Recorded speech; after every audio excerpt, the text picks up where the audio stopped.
মোহাম্মদ সাকিবুল হাসান সবুজ ভাই যদি জানতেন যে সালালা যাওয়ার কারণে তার জীবনের এটি হবে শেষ সফর, তাহলে হয়তোবা কখনোই তার ছেলে সন্তান, স্ত্রী এবং আপনজনদেরকে নিয়ে কখনোই হয়তোবা সফরে যেতেন না।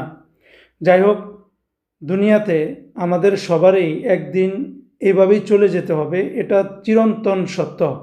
আমাদের জীবনের ভবিষ্যৎ কোনো কিছু হোক বা না হোক, এই দুনিয়া ছেড়ে যে চলে যেতে হবে, এটা একেবারেই চরম সত্য।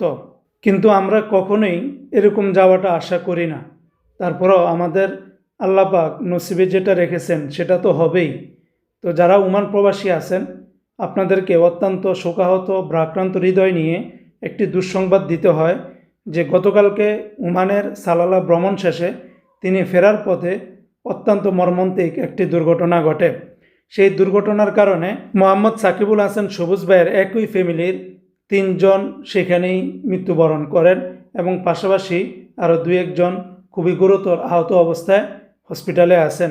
এই ঘটনাটি ঘটেছে গত শুক্রবার অর্থাৎ 9 জানুয়ারি 2026 সাল রাতে ওমানের সালালা থেকে আসার টাইমে তিনি যে রাস্তা দিয়ে গাড়ি চালিয়ে আসতেছিলেন বা যে গাড়ি দিয়ে আসতেছিলেন সেখানে খুব দ্রুতগামী অবস্থায় ছিলেন এবং হঠাৎ করে তার সামনে একটি উট চলে আসে।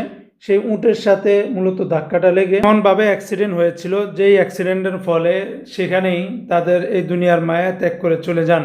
তবে সাকিবুল হাসান সবুজ ভাই চট্টগ্রাম জেলার ফটিকছড়ি উপজেলার সুন্দরপুর ইউনিয়নের 1 নম্বর ওয়ার্ডের ছোট সিলোনিয়া গ্রামের বাসিন্দা ছিলেন। আমরা যতটুকু জানতে পেরেছি, এই সফরের সাথে তিনারও একজন সন্তান ছিলেন।